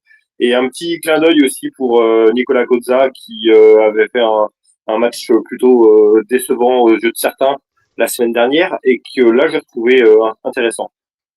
Je fais juste un point, il y a FCN Giroto qui dit que là, Montpellier vient de prendre un deuxième rouge et ils perdent 2-1. Hein, contrairement à Nantes qui sera recroquevillé sous les consignes de Koumboiré. Angers, après s'être fait égaliser un partout à la 61e, a mis un deuxième but par Le Paul. Voilà. Donc les Angevins, ils ont 6 points de plus que nous au moment où on parle. Donc ça fait mal aux fesses quand même. Hein. Paul, toi, sur tes joueurs, Moi, avant que tu interviennes, comme Aymeric, moi, je vais faire juste un zoom sur Kombouaré. Moi, j'en peux plus de ce coach. Encore une fois, oui, il y a la pression des joueurs, oui, mais je trouve que c'est pas normal que, notamment par rapport à ce que je viens de dire, qu'on se retrouve à 6 points derrière Angers, qui a un effectif beaucoup plus limité que nous. Ouais, bah, je suis assez d'accord avec toi. Malgré tout, je vais pas me faire avec des amis encore sur celle-là, mais j'ai l'habitude. C'est une impression où depuis le dossier Habib Bey, c'est mieux. Alors c'est mieux dans la médiocrité. On est tous d'accord là-dessus. Mais quand on regarde, depuis l'affaire Habib Bey, il y a quoi? Il y a eu Drancy, Lille, Monaco. Quand on regarde un peu la dynamique qui a été mise en place avec l'enchaînement Rennes, où on est ultra fébrile malgré un carton rouge, Paris, où on n'existe pas de la rencontre, et Brest, où on en prend 4, je trouve j'ai limite l'impression qu'il y a eu un électrochoc avec le dossier Abibay, mais toujours dans la médiocrité et voilà.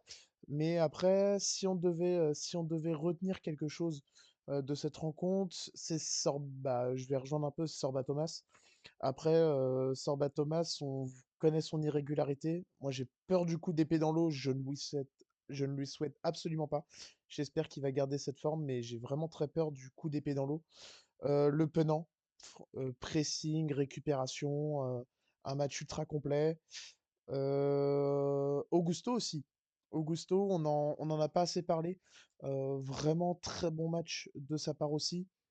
Déjà, l'intelligence qu'il a de la laisser à Blin sur le premier but. Il y en a pas beaucoup qui l'auraient fait. Il y en a qui l'auraient tenté premier poteau, frappe en force. Non, lui, il a senti qu'Ablin venait dans son dos et qu'il était en bien meilleure position. Donc déjà, l'intelligence de jeu, tu combines ça avec cette talonnade contre Lille et en fait, je me rends compte que ce joueur, c'est dommage qu'il n'ait pas une bonne finition et qui, des fois, vendange dans le but parce que franchement, il mériterait bien meilleur traitement que ce qu'il a aujourd'hui. D'accord, d'accord. Je me suis emballé, hein, désolé, tu as raison de me reprendre, FCN Roto. Là, on aura que 3 points de retard sur Angers. Mais néanmoins, C'est c'est, Angers, quoi. ouais, c'est intolérable qu'on soit derrière Angers au bout de 17 journées. Clébar, tu voulais rebondir? Clébar? Oui, ouais, c'est bon. Il mange des crêpes. Ouais, non, c'est juste que mon portable ne fonctionnait plus. Je voulais répondre à Paul. On peut trouver qu'effectivement c'est mieux parce que je te rejoins sur le fait qu'il y a du mieux. Hein, c'est ce que je disais en début de Space. Il y a des choses qui m'épatent quand même, d'en savoir la capacité d'Antoine Camboré à avoir reçu réimpulser quelque chose d'un peu positif. Néanmoins, on peut trouver que c'est mieux et pas forcément soutenir Camboré. C'est-à-dire que moi, je trouve effectivement c'est mieux, mais je signe tout de suite pour Habib Bey, hein, tout de suite. Hein. Ah oui, non, mais je pense que. Habib Bey, j'ai quelques doutes parce que pour moi, il a rien prouvé et la fébrilité de son staff. Pour une fois, une bonne décision de Pour moi, une bonne décision de Valdemar Kita de ne pas l'avoir pris. Parce que tu sais pas si jamais la moitié de son staff nous claque les doigts avant la fin de la saison, on est dans la Bah merde. là, c'est surtout qu'on a l'impression que, enfin, je sais pas, tu as peut-être plus d'infos que moi, mais on a vraiment l'impression que la manière dont ils se sont quittés, la relation, elle est pas au beau fixe, et puis la reprise de contact va pas t'aiser, quoi. Non, non, non, la prise de contact n'a pas été aisée, mais après, je suis absolument d'accord avec toi. C'est pour ça que j'ai dit, c'est meilleur dans la médiocrité. Parce que Oui, voilà, il y a du mieux. Mais je vais pas me contenter de ce qu'il y a aujourd'hui. Mais par rapport à ce qui a été proposé depuis le début de la saison, et si on regarde et si on bah, part du principe que si on se rappelle Comboiré est vraiment si on se côté rappelle gauche, d'où on était il y a quelques semaines, effectivement, il a réussi à réimpulser un truc. Ça, c'est indéniable, je trouve. Après, c'est trop peu, et puis on aimerait plus, ça c'est sûr. Mais il a enclenché un petit truc positif. Ouais. et c'est Mais ça. bon, ça reste pas suffisant. Aymeric, tu voulais rebondir? Ouais, moi je suis d'accord avec Clébar. Moi, à Big Bay, je signe de suite là, maintenant, tout de suite. On va le chercher là où il est. Mais bien sûr, moi je loue une voiture même confortable pour aller le chercher à l'aéroport s'il faut. Mais pour Tu veux payer un trottinette? Ouais, je peux et je lui mets des chocolatines dans le coffre même s'il veut. Mais pour repréciser une chose, Le seul truc qui a fait capoter, alors bonne décision de Valdemar. Pour moi, c'est une décision catastrophique, mais qui est à l'image du personnage depuis tant d'années, parce que c'est juste par rapport à la volte-face de Grégory Dupont. Grégory Dupont, pour ceux qui connaissent pas trop, c'est une sommité dans le monde du foot. Hein. Attention, là, on parle pas de Conceição, hein. Là, on est un cran au-dessus en tant que préparateur physique et pas qu'entraîneur. Mais Greg Dupont, il est réputé partout. Tu parles au Real Madrid de Grégory Dupont, les gens savent qui c'est. Donc, juste parce que ce mec-là a eu un petit moment, parce qu'en plus, il n'a pas refusé. Hein. Il n'a pas refusé, il a dit « j'ai envie d'avoir une semaine de réflexion ». Et juste parce qu'il demande une semaine de réflexion, Valdemar qui dit « bon, ben non, allez, c'est mort, tant pis, on le fait pas, on fait autre chose ». Ben, moi, je trouve que c'est pas une bonne décision. Et le reste du staff était d'accord. Il y avait juste l'entraîneur des gardiens du Red Star, pareil, qui demandait un petit délai de réflexion.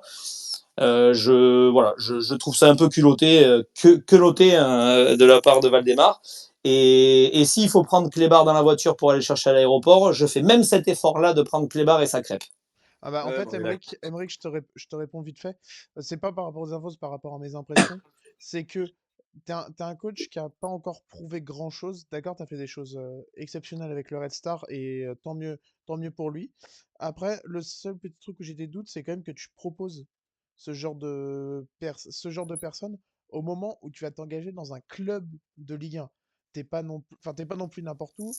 Et je comprends le côté de Valdemarquita d'avoir été refroidi là-dessus, parce que bah, tu te rends compte que il n'y a pas forcément, je vais pas dire de fond, mais tu as l'impression que le mec a fait ses courses, il a choisi les personnes à son poste sans avoir vraiment un dossier béton derrière. Alors Et Paul, juste je te coupe parce que c'est ce qui se fait dans 100% des cas. Il y a juste quelques petits entraîneurs, enfin petits, il y a quelques petits exemples de grands entraîneurs justement, comme Carlo Ancelotti qui se déplace avec son staff, Claudio Ranieri qui se déplace avec son staff, Conceição qui se déplace avec son staff, mais tous les autres entraîneurs du monde, ils proposent des noms et c'est après que les négociations rentrent en jeu. Donc des fois, il y a des loupés et par exemple dans le staff de Will Steele quand il est parti à Lens, il y en a 2 préparateurs qui n'ont pas suivi, bah, ça va pas empêcher les dirigeants du RC Lens de le signer. Hein. ok, bah Ouais, écoute, puis on je avait savais pas appris ça, sur mais le je te podcast remercie sans des contrôle, précisions. on avait appris sur Sans contrôle aussi que ils voulaient maintenant et tout de suite, et c'était limite 2 jours après, il fallait qu'ils soient sur le banc face à Drancy. Non, mais Euh, c'est ça. Et c'est surtout que c'est. c'est pas genre quand tu balances un projet à un coach, tu prends le temps de le rencontrer, c'est évident il y a un délai d'attente et c'est évident qu'il y a du temps. Et puis quand tu vas chercher un mec qui a jamais entraîné en Ligue 1, bah c'est évident que ce genre de situation peuvent avoir lieu. Donc tu Non, mais dois c'est. normalement les avoir anticipés quoi. Et c'est. Ouais. Aristouille, des fois quand il change de coach en plein milieu de la saison, bah ce genre de situation arrive aussi. Donc ouais, j'étais plutôt partisan au début, un petit peu comme Paul sur les premières informations qu'on avait. J'étais plutôt en train de me dire bon bah peut-être que Kita a bien fait et puis que peut-être que Bay était pas vraiment prêt. Et puis vu les informations qu'on a eues à la fin, je me dis bah non, il a encore réagi et surréagi de manière un petit peu trop précipitée, un peu trop impulsive et ça a foiré quoi. Ouais. Et je termine juste sur ça par rapport à ce que tu dis. Et puis c'est surtout, ok, ça, il peut y avoir des loupés quand tu nommes un entraîneur ou que tu veux nommer un entraîneur comme Habib Bey qui a pas encore énormément enfin qui a pas d'expérience du tout d'ailleurs en Ligue 1.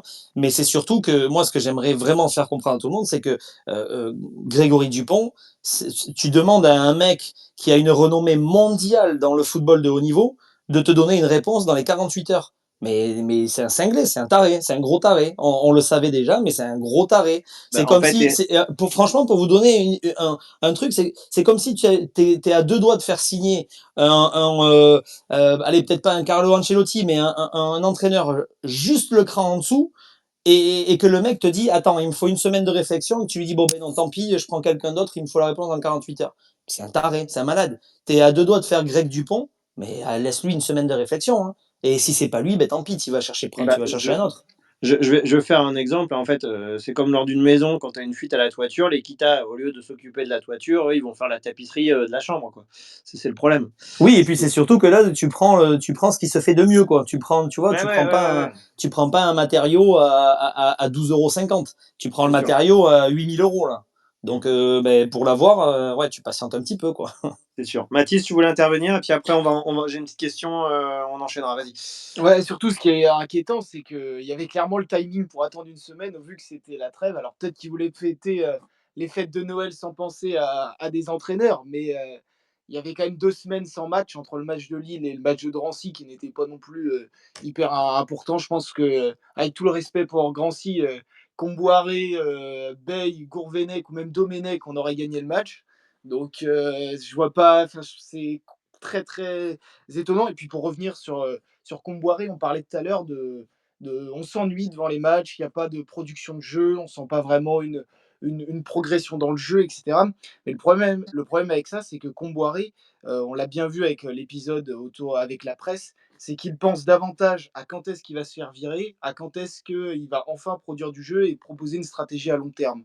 Et on voit bien que les clubs de Ligue 1 qui ont réussi ces dernières saisons avec un budget moindre, je pense à Lens, Reims également et Brest, c'est-à-dire ils ont fait venir un coach, ils lui ont laissé du temps et derrière il s'est occupé, il a développé une équipe avec des joueurs, il a développé du jeu, et parce que ses dirigeants lui donnaient entièrement confiance et que lui, il avait aussi confiance en son jeu, ce qui n'est vraiment pas le cas de Comboiré, puisqu'il pense davantage à quand est-ce qu'il va se faire virer, puis il dit je suis très heureux d'être là, c'est super, etc.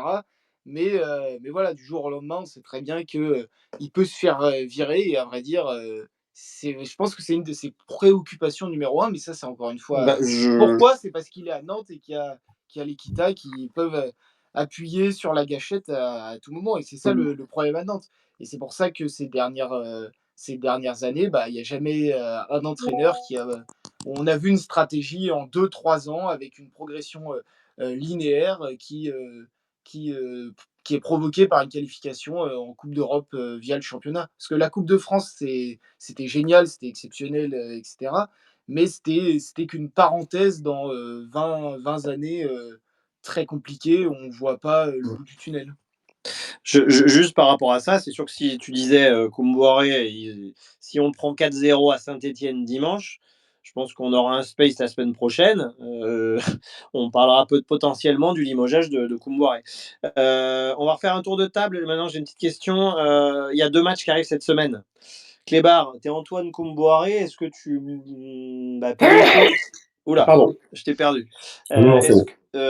Moi, de ma fenêtre, avec notamment la nouvelle sur Zézé, où on sait qu'il va être indisponible, est-ce que tu fais le choix d'abandonner le match de Coupe de France à Brest en faisant jouer pour une fois des jeunes, en disant bah regardez, j'ai mis les jeunes à Brest, on a perdu 3-0, pour les mettre bien en difficulté en mettant 3-4, ou tu vises quand même les 2 matchs, tu sais quoi ton choix à toi? Alors déjà, je pense quand même que un effectif comme Nantes, ou en tout cas ouais, un effectif qui joue le maintien actuellement, peut enchaîner 2 matchs en une semaine à partir du moment où c'est pas comme pour la Coupe d'Europe et c'est pas répété toutes les semaines. Donc juste sur une semaine, pour moi c'est pas un si grand problème que ça. Même pour des joueurs Et, comme Palois, je me permets. oui, oui. Enfin pour moi, hein, ça n'engage que moi. Hein. Et puis autre aspect, bah écoute, dans tous les cas, j'essaye pour les deux d'avoir l'équipe la plus compétitive possible et je n'ai pas peur de lancer certains jeunes. Alors après, ce serait bien qu'on fasse à un moment donné un space sur les jeunes parce que on entend oui, il faut lancer les jeunes, il faut lancer les jeunes, il faut lancer les jeunes. Quand on prend le temps un petit peu de se renseigner ou même d'aller voir les matchs, ce que je commence à faire, il y a combien comme jeunes qui valent vraiment le coup. Moi, par exemple, juste un petit truc rapide, un Guirassy que j'ai toujours trouvé intéressant dans ses entrées. Est-ce que j'ai vraiment envie de le voir titulaire aujourd'hui? Est-ce qu'il va montrer vraiment une grande sérénité, une grande sécurité en le voyant titulaire? Non, pas forcément. Le voir rentrer plus régulièrement, oui. Le voir titulaire d'entrée, pas sûr. Mais Euh, déjà, si tu veux, je vais rebondir sur ton propos. Il est fait même plus rentrer. Un Leroux, à chaque fois qu'il est rentré, il a été performant et on a le droit à du Bamin. Et je vais juste faire un parallèle, ce que disait Emery. attends, je te coupe là-dessus parce que c'est assez intéressant. Le rouge et la main, c'est pas le même poste. Hein. Bah, Leroux, il peut jouer en 6. Hein. Enfin, Paul, Bah non, non, le roux, il est 8 voire 10. tu Oui, confirmes, Paul? plutôt. Alors, je vais faire une pierre deux coups. Déjà, sur le cas Leroux, oui, plutôt milieu offensif. C'est pas un vrai Relayeur. 10. c'est pas un vrai 10, mais c'est pas un relayeur non plus, hein. C'est vraiment un milieu assez polyvalent qui va pas avoir forcément On est une. plus proche du Mollet que du Gebama quand même. Oui, Sérieux? Ah oui, ouais. oui. Ok. Il a pas non plus une frappe de balle à la Ablin, mais par contre, il a une conduite de balle un peu style Le Penant, mais Le Penant à Nantes. C'est-à-dire un mec qui va toujours essayer d'aller vers l'avant dès qu'il touche le ballon. Et il va pas avoir ce côté défensif. On l'a bien vu en Youth League. Si vous vous souvenez du match contre Copenhague, c'est lui qui crée quand même le premier penalty parce que il n'a pas toujours une très grande, enfin, pas toujours une très grande maîtrise de ses tacles. Par contre, va toujours avoir la passe intelligente vers l'avant et toujours le déplacement intelligent. Et Mais après, sur le côté utilisation des jeunes, merci Clébar, merci de dire haut et fort. Parce que j'entends, enfin, je vais parler cru, mais je suis désolé, mais il y a énormément d'hypocrites dans cette communauté nantaise qui disent ah, faut faire jouer les jeunes, faut faire jouer les jeunes, et qui n'ont jamais foutu les pieds à Sopin pour voir un match de N3 et qui ont comme référence un match de Youth League contre Copenhague. Donc faut arrêter de surévaluer. Je suis entièrement d'accord avec toi, Clébar, sur le fait que il y a une nuance entre un 11 de départ et une entrée en jeu. Je suis absolument d'accord. Pour moi, Leroux, dans la hiérarchie, devrait passer devant Gebama et jouer ses 20 dernières minutes de match. Idem pour Guirassy. Pourquoi pas Tabibou sur 5 minutes lorsque vraiment ton match il est sécurisé parce que lui aussi il pue le football à chaque fois qu'il touche le ballon. Mais entendre des balivernes comme quoi il devrait démarrer dans le 11 de départ, mais vous n'avez absolument aucune idée du niveau des joueurs en fait. non, mais C'est t'as raison là-dessus, je te rejoins pleinement. J'attends avec impatience le retour, moi qui m'avait bien plu sur les matchs de préparation. Ce n'était que des matchs de préparation, mais en tout cas, il m'avait bien plu. Le retour, possiblement imminent d'ailleurs, en termes de date, on doit pas être très loin, de Adel Mahmoud. Alors, j'ai eu des Ouais. infos. J'ai sorti un article cette semaine parce que je suis en contact avec un de ses proches. Apparemment, ça devrait. Enfin, la rééducation se passe super bien. Il a posté sur ses réseaux des photos avec Moses Simon. Et on parlerait potentiellement d'un retour. Alors, dans le groupe, je pense dans un premier temps avec la réserve. Puis ensuite avec le groupe pro. Donc, réserve aux alentours de voire fin février. Et groupe pro, on espère pourquoi pas aux alentours de mars. Enfin, début D'accord. mars. Clébar, merci Paul. Je voulais juste que tu me donnes la question initiale qui était toi, donc si je résume ton propos de tout à l'heure, tu fais pas le choix entre Brest et les Verts. Ah non, je fais pas le choix, je veux gagner les deux. Ah non, non, mais ok. Moi aussi, je veux gagner les deux, mais bon, je vais laisser continuer les autres intervenants. Je donnerai mon avis. Mathis, toi, est-ce que tu penses qu'on a la capacité, en termes d'effectifs, de pouvoir challenger les deux matchs? Alors pour le match de Brest, j'y crois, surtout que Brest a énormément de blessés et Eric Roy hier, ils ont perdu deux latéraux, Aïdara et Amavi sur blessure. Et il a dit en conférence de presse que ça serait compliqué. Enfin, il ne sait même pas qui il va mettre au poste de latéral. On a du C'est- Verne, on peut leur prêter. Hein. Ah, on peut, ouais, bah, en plus, il connaît plutôt bien la maison du Verne. Donc, ouais, je trouve ça. Je pense on a nos chances contre Brest. En plus, les joueurs, j'espère, vont être revanchards après le 4-1 qu'on s'était pris il y a un mois. Après, il ne faut pas oublier aussi que Brest, c'est un peu l'équipe festive et qu'un un match de coupe, ils peuvent se transcender et tout simplement nous allumer. Et ensuite, le match, il faudra vraiment enchaîner contre Saint-Etienne. Je pense que une victoire, une qualification à Brest donnerait beaucoup de bien dans la tête des joueurs et donnerait beaucoup de confiance, ce qui derrière pourrait amener une belle performance contre Saint-Etienne. En tout cas, Saint-Etienne, c'est vraiment un match crucial hein, Et pour, tu joues pour les le deux maintien. matchs alors, toi. Hein. Ah, oui, je pense qu'il Tu faut mets mettre. pas au frais, je vais prendre un exemple, tu mets pas au frais un Castelletto, un Douglas Augusto, Non, voire un Ablin.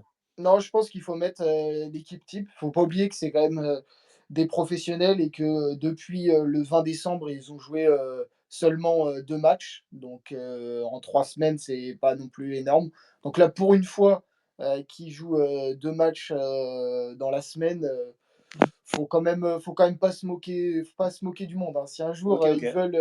ils veulent aller dans les plus grands clubs et jouer les coupes d'Europe, faut apprendre à jouer deux voire trois fois par semaine. Donc D'accord. ouais, je mettrais l'équipe type pour les deux et peut-être par contre ménager pas loin en termes de temps de jeu, c'est-à-dire peut-être le faire jouer seulement 60 minutes contre Brest ou alors seulement 30 si jamais il n'est pas titulaire. Paul, même question. Ouais, c'est assez compliqué parce que Moi, je me dis, il y a un bon coup à jouer à Brest. Parce que Brest, entre guillemets, enfin, quel intérêt pour eux de continuer la Coupe de France quand tu vas avoir la Ligue des Champions, le championnat? Bon, le maintien, ce serait cool pour eux qu'ils l'acquérissent le plus vite possible. Mais je pense que la question du maintien pour Brest n'est pas encore totalement écartée. Donc en soi, jouer trois compétitions en même temps, ça va être une fin de saison qui va être très compliquée pour eux. Donc est-ce qu'ils n'ont pas intérêt, d'un point de vue brestois, à se faire éliminer de la compétition? Donc Nantes a un coup à jouer. À mon avis, ils vont faire beaucoup de tournées. Mais après, on a besoin des 2 points. Donc oui, jouer les 2 matchs et essayer de proposer 2 équipes assez homogènes. Et pourquoi pas tenter un pari en défense. J'ai pas forcément de nom qui me viennent tout de suite en tête. Pourquoi pas tenter un pari d'un défenseur central en réserve.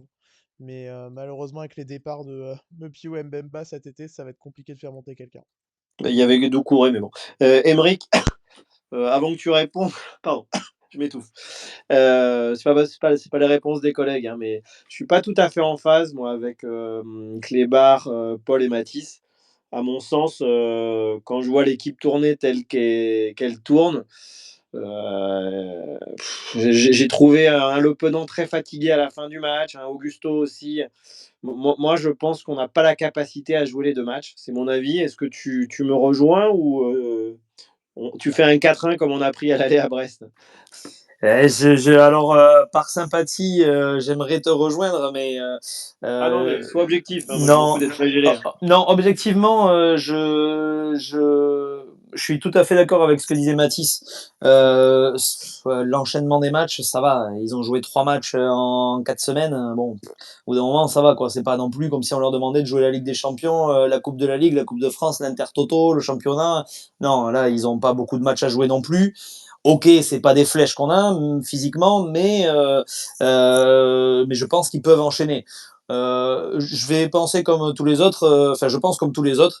Il faut jouer le match de Brest à fond parce que ça pourrait nous faire du bien aussi de refaire une petite épopée sympa en Coupe de France. Parce que Brest enchaîne après un match à Rennes et un match contre le Shakhtar en Ligue des Champions.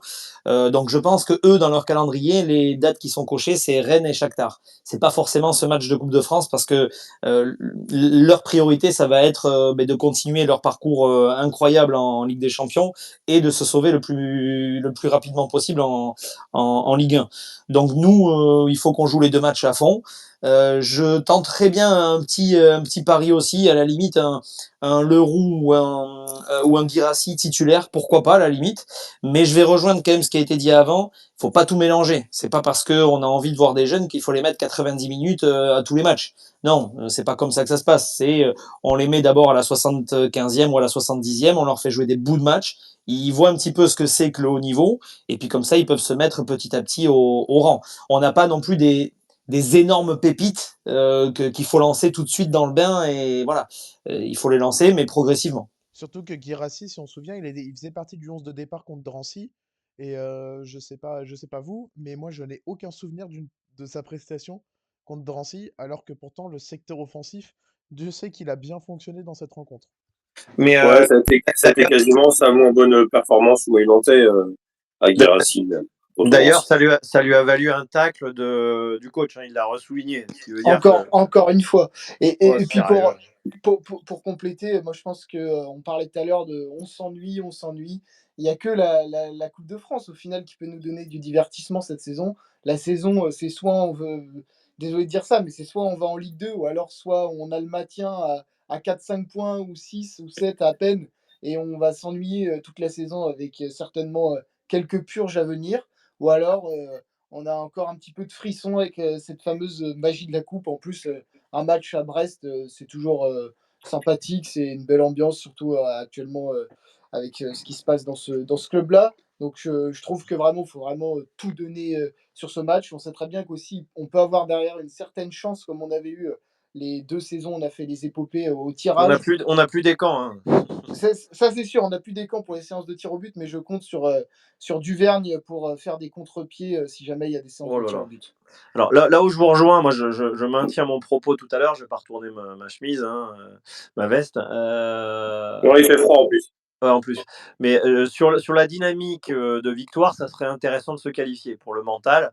Maintenant, je trouve notre effectif très court, notamment en termes de qualité. Et il suffirait que je te dise une bêtise, Castelletto se fasse une entorse de la cheville. Sans Zézé, Castelletto, vu que le recrutement il va pas se passer grand chose, on pourrait se retrouver avec une charnière Duverne-Palois, quoi. Ouais, sans Castelletto, on serait capable d'assurer le maintien à la J28. Faut pas déconner non plus, on est Nantes. Hein. Et ouais, c'est sûr. Enfin voilà, bon bah ok pour ce débat sur Rennes. Je voulais juste, parce qu'on est à la 17e journée, un petit bilan de mi-saison. Donc on a joué 17 matchs, 3 victoires, 7 nuls, 7 défaites. Donc ça fait 18% de victoires, 41% de nuls et de défaites. Il y a une stat qui m'a marqué, je vais vous laisser réagir, c'est qu'on a marqué 95% de nos buts de l'intérieur de la surface. C'est-à-dire que par définition, on ne doit pas frapper beaucoup de l'extérieur et on doit être encore moins précis. Je ne sais pas si ça vous fait réagir cette stat et si vous en aviez conscience. Non, non, mais bon, tu vois, quand on a 30% de possession de balle, mais il faut pas oublier non plus de où on les a, les 30%. On les a principalement dans le terrain, et puis de temps en temps, on balance des flèches. Donc le pourcentage de ballons qu'on a dans la surface ou dans le terrain adverse, il est pas faible. Donc sur un contre, généralement, ils se rapprochent le plus proche du but, et puis ils vont marquer. Donc voilà ce qui se passe. Mais Donc il tu y a rien vois, de... ça mériterait à mon sens qu'on frappe plus au but, quoi. Bah, ça Mais mériterait qu'on rappelle Aristouille, hein, parce il s'est fait quand même virer avec des stats bien meilleurs que ça, mais bon, on va pas refaire le truc, mais ça fait un peu vomir quand même toute cette situation-là, quand même. Hein. ouais, Et puis je pense que tu peux toujours le rappeler, Aristouille. ouais, c'est sûr. Oui, bah, il est, comme disait Paul, il est dans le groupe de Pau. Ouais. Il y a une stat qui va surprendre personne. On est la dernière équipe de Ligue 1 au niveau de la possession de balle, avec 41%. Il y a aussi qui en dit beaucoup sur la qualité de l'effectif. On est la 15e équipe sur la précision des passes. Et en duel gagné, qui est le credo de Koumboiré, on est la 14e équipe sur 18 sur le pourcentage de duels gagnés, on a 48%. Ce qui fait que c'est pas folichon. Et après la dernière stat, alors il y a une stat où on est première. Est-ce que vous avez une idée quelle est la première stat, la stat où on est première dans le championnat? Perte de balle. Non, c'est pour un bon truc, Paul. C'est la précision des centres. On est l'équipe la plus précise de Ligue 1 au niveau des centres avec 28%. Le problème, c'est qu'avec le schéma de jeu de Comboré, il n'y a jamais personne. Non, puis c'est surtout que c'est toujours plus facile d'avoir un pourcentage élevé quand tu centres 3 fois par match. Oui, c'est pas faux. Voilà. Tu vois, Nice, j'adore ces stats parce que effectivement, tu regardes des équipes comme Nice qui jouent beaucoup sur les ailes ou des équipes comme ça. Il y a, je te dis une connerie, mais sur 180 centres, bah forcément, tu as plus de chances d'en louper qu'une équipe qui joue en contre et qui centre 2 ou 3 fois, quoi. Je te rejoins pleinement. Moi, après, sur ces différentes stats, celle qui me choque le plus, c'est les 3 victoires sur 18 matchs et que Koumboiré soit encore là, quoi. Donc, c'est pour moi la stat vraiment qui me choque le plus, quoi. Et aussi, ce qui est dans une stat aussi qui est choquante, c'est qu'on a pris seulement 2 points une fois qu'on a été mené au score. C'est contre Lille où on égalise et contre Paris où on égalise. Donc c'est vrai que ça, c'est aussi choquant. Ça montre qu'on n'est pas du tout une équipe à réaction et que d'ailleurs aussi, je n'ai pas compté, ça je sais pas, mais je pense qu'on perd aussi énormément de points quand on mène. Et ça m'étonnerait pas. Ah bah, je Si, crois mais moi je voulais justement en 7 parler, matchs. Hein. Mathis. Je pense qu'on est l'équipe qui avions le plus perdu de points sur cette forme-là, avec Saint-Etienne, ou je sais plus quel match, là où on mène 2-0. Ouais, c'est ça que tu disais, ouais. Saint-Etienne, là encore, on mène. Cette incapacité à remonter au score, même si depuis quelques temps on y arrive un peu plus, mais ouais, ça, je trouve que ça nous caractérise bien cette année. Et moi, ce que je retiens quand même par rapport un petit peu à l'optimisme qu'il y avait en début de saison, c'est que on a commencé la saison avec des scénarios intéressants et puis des résultats qui étaient plutôt positifs. On s'est dit, bah, c'est cool, il faut espérer que ça leur donne confiance et qu'on puisse réussir à basculer sur vraiment une vraie sérénité dans le jeu. Et je me souviens d'un match où j'avais dit, bah, là, je commençais à être inquiet parce qu'il y avait eu justement un non-match et que j'avais l'impression que la pièce avait basculé du mauvais côté. Et ça n'a fait que plonger. Et effectivement, voilà, j'ai hâte d'avoir un nouveau coach qui propose autre chose parce que là, c'est quand même bien triste. Et je pense qu'au vu de notre effectif, là, je vais faire bondir Emeric, mais au vu de notre effectif, on mérite mieux. Voilà. Bah, Aymeric, je vais te laisser rebondir. Tu voulais parler, tu as fait un sondage, je sais pas si tu peux nous en parler. Tu voulais peut-être réagir juste avant. Ouais, je voulais réagir juste avant parce que tu donnais les stats. Moi, il y a une stat à la limite qui me réconforte un petit peu, c'est que on a quasiment 50% des matchs de nos matchs où on est l'équipe qui marque en premier. Donc ça veut dire qu'avec un mental et une énergie positive dans cette équipe-là, Et dans le discours. Et dans le et, discours. et dans le discours et dans tout, dans à peu près tout, et ben on aurait quand même les capacités on devrait avoir les capacités de faire beaucoup mieux. Quand tu marques en premier, logiquement quand même tu te donnes un petit peu d'air et tu devrais être capable de mieux négocier certains matchs. Alors je dis pas de gagner tous les matchs où tu prends l'avantage, mais tu peux au moins ne pas en perdre la plupart ou ne pas faire match nul sur la plupart.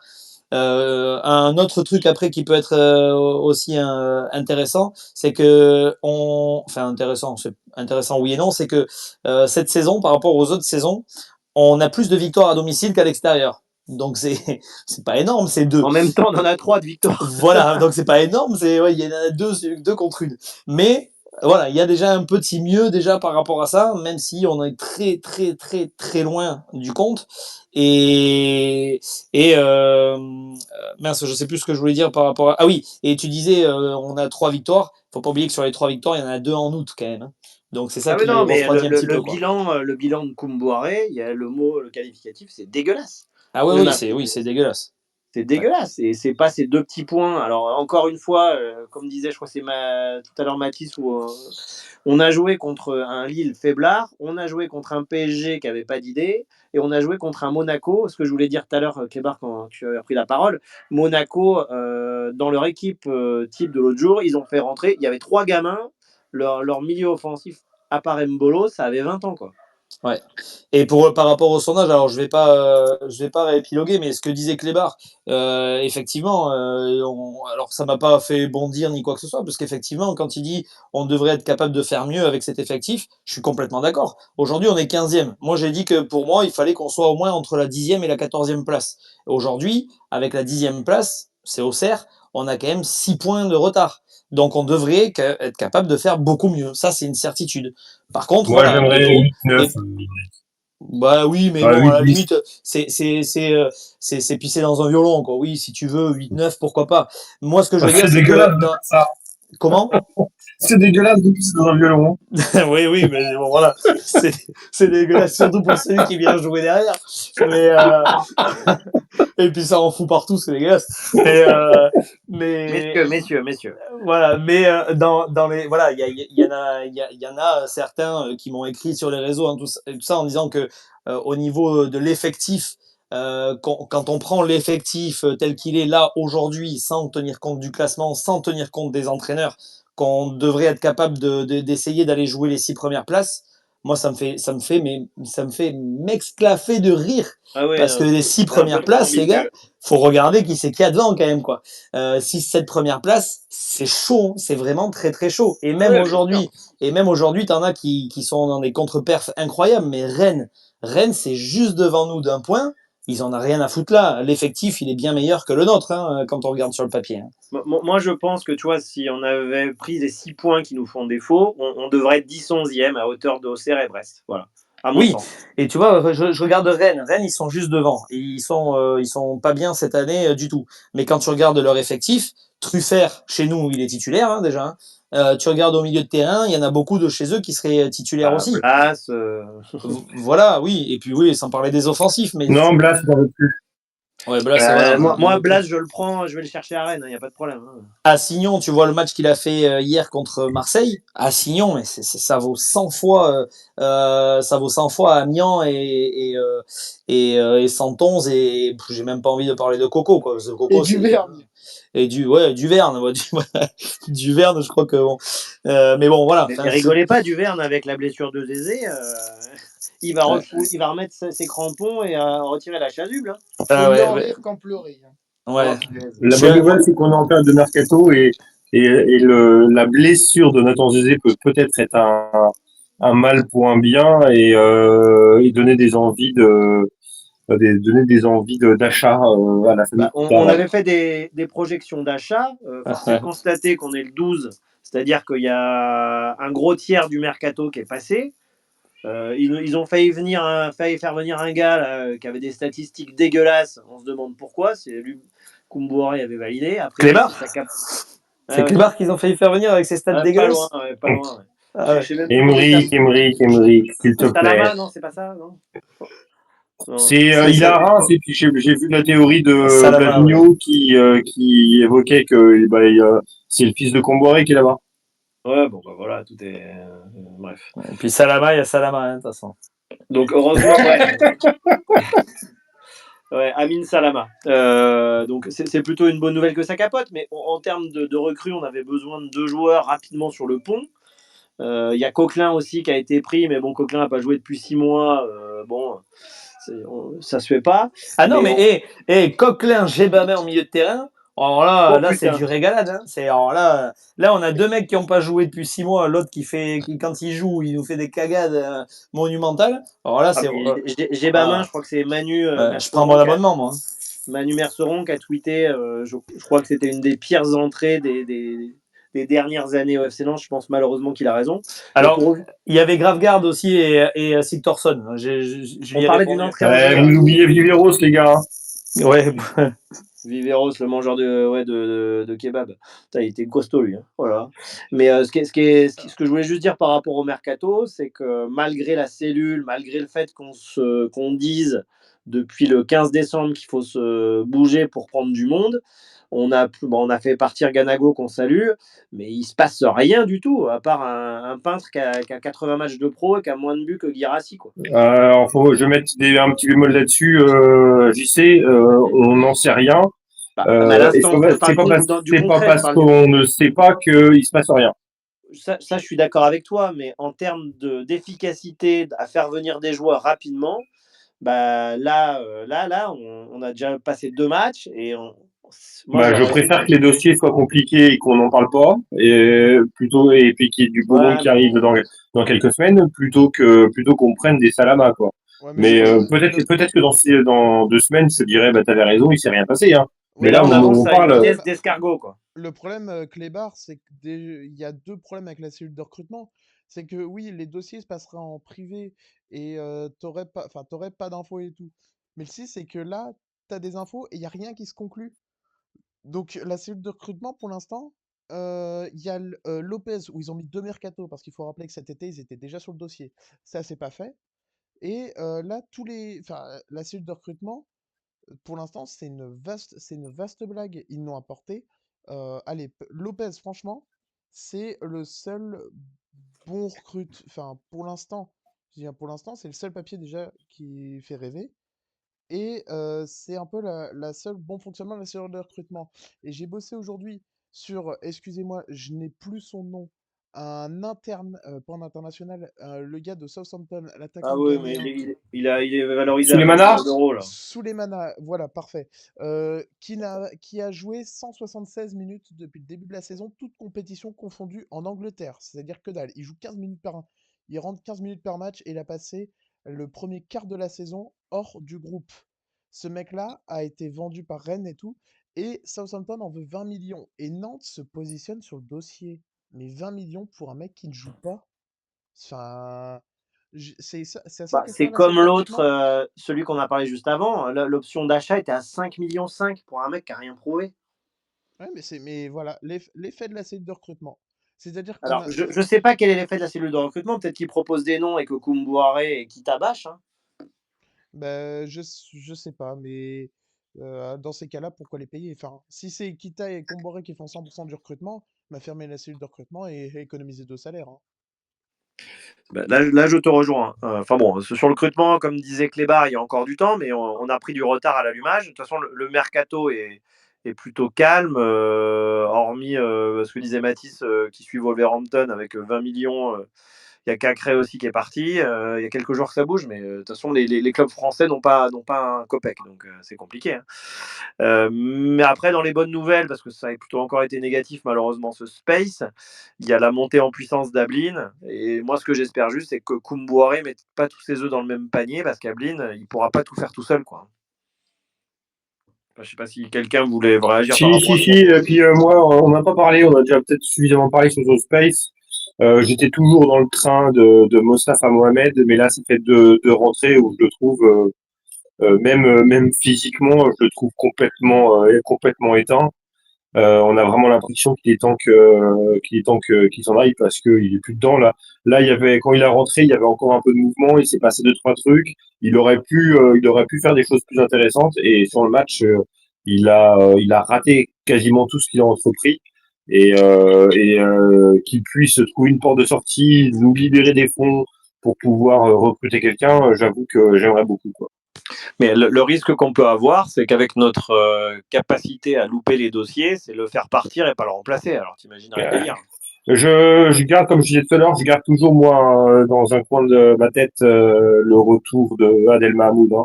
Ouais, mais Il tu peux avait pas été demander à un gamin, quand tu vois que la confiance accordée à qu'accorde Koumbouraré aux joueurs qui font des bonnes entrées comme l'Euro, c'est compliqué, Sauf hein. que Adel Mahmoud, il a pas le même âge. Le roux, il a 18, Adel Mahmoud, il a 21. C'est plus la même génération. Et il a été complètement intégré sur les matchs de préparation. Donc, on peut espérer que dans la tête de Comboré, je spécule là-dessus, par contre, hein, on est bien Ouais, d'accord. ouais, Mais c'en est on rien. peut, on peut espérer dans la tête de Comboré qu'il ne le voyait pas forcément que comme un très très jeune et plutôt comme un joueur de rotation. Ok. Je sais pas si quelqu'un a quelque chose à rajouter sur le mercato, sur autre chose par rapport à tout ce qu'on a pu débattre.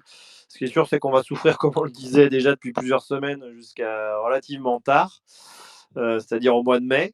Surtout quand Angers a l'air d'être plutôt en forme en ce moment et d'autres équipes aussi. On espère tous une défaite de Saint-Etienne ce soir face au PSG, pas de blague.